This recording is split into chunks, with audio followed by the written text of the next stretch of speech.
Chapter 6. Dink stared at Mr. Linkletter.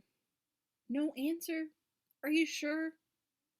Mr. Linkletter nodded. He looked puzzled. Perhaps he's resting and doesn't want to be disturbed. Can we go up and see? Ruth Rose smiled sweetly at Mr. Linkletter. Then we'd know for sure. Mr. Linkletter shook his head. We cannot disturb our guest, young miss. We have rules at the Shangri-La. Now, good day, and thank you. Ruth Rose opened her mouth. But, Miss, good day? Mr. Linkletter said firmly again. Dink and the others walked toward the door. Something smells fishy, muttered Dink. Yeah, Josh said, and I think it's that Linkletter guy. See how he tried to hide the register? Then he turned his back. Maybe he didn't even call room 303. Maybe he was warning his partners in crime. What are you suggesting, Josh? Mavis asked. Maybe Mr. Linkletter is the kidnapper, Josh said. He was the last one to see Wallace Wallace. A man wearing a red cap tapped Dink on the shoulder.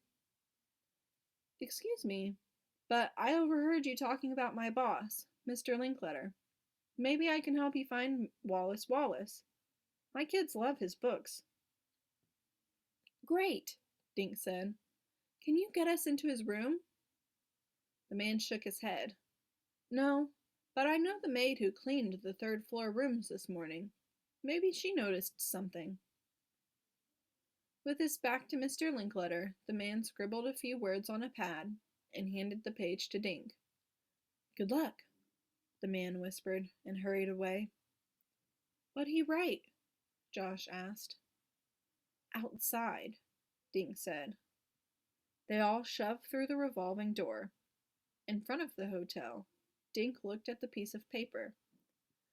The maid's name is Olivia Nugent. She lives at the Acorn Apartments, number 4. Livy Nugent?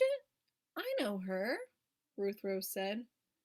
She used to be my babysitter. The Acorn is right around the corner, on Oak Street, Dink said. Let's go. Soon, all 4 were standing in front of Livy Nugent's door. She answered it with a baby in her arms. Another little kid held onto her leg and stared at Dink and the others. He had peanut butter all over his face and in his hair. Hi, the boy's mother said. I'm not buying any cookies, and I already get the Greenlaw Gazette. She was wearing a man's blue shirt and jeans. Her brown hair stuck out from under a Yankees ball cap. Livy, it's me, Ruth Rose said. Olivia stared at Ruth Rose, then broke into a grin. Ruth Rose, you're so big. What are you up to these days? A man at the hotel gave us your name. What man? He was sort of old, wearing a red cap, Dink said. Livy chuckled. Freddie? Old? He's only 30. So why did he send you to see me? He told us you cleaned the rooms on the 3rd floor this morning, Dink said. Did you clean room 303? Livy Nugent shifted the baby to her other arm. Randy, please stop pulling on Mommy's leg. Why don't you go finish your lunch? Randy ran back into the apartment. No, Livy told Dink. Nobody slept in that room. The bed was still made this morning. The towels were still clean and dry. I remember, because there were 2 rooms in a row that I didn't have to clean, 303 and 302. Room 302 had a Do Not Disturb sign hanging on the doorknob. So I came home early, paid off the babysitter, and made our lunches. But Mr. Linkletter told us Wallace Wallace checked into room 303 last night, Ruth Rose said.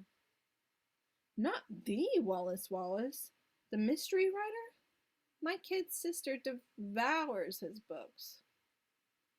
Dink nodded. He was supposed to sign books at the book nook this morning, but he never showed up. We even saw his signature on the hotel register, Ruth Rose said. Well, Wallace Wallace might have signed in, but he never slept in that room. Livy grinned. Unless he's a ghost. I wonder if Mr. Linkletter could have made a mistake about the room number, Mavis suggested quietly. Livy smiled at Mavis. You must not be from around here. Mr. Linkletter never makes mistakes. So Wallace Wallace signed in, but he didn't sleep in his room, said Dink. That means someone must have kidnapped him before he went to bed, Josh said. Livy's eyes bugged. Kidnapped? Geez, Mr. Linkletter will have a fit. She imitated his voice. We have rules about kidnapping at the Shangri-La. Everyone except Dink laughed. All he could think about was Wallace Wallace, his favorite author, kidnapped. Suddenly, a crash came from inside the apartment. Oops, gotta run, Livy said. Randy is playing bulldozer with his baby sister's stroller again. I hope you find Wallace Wallace. My kid sister will die if he doesn't write another book. They walked slowly back to Main Street. Dink felt as though his brain was spinning around inside his head.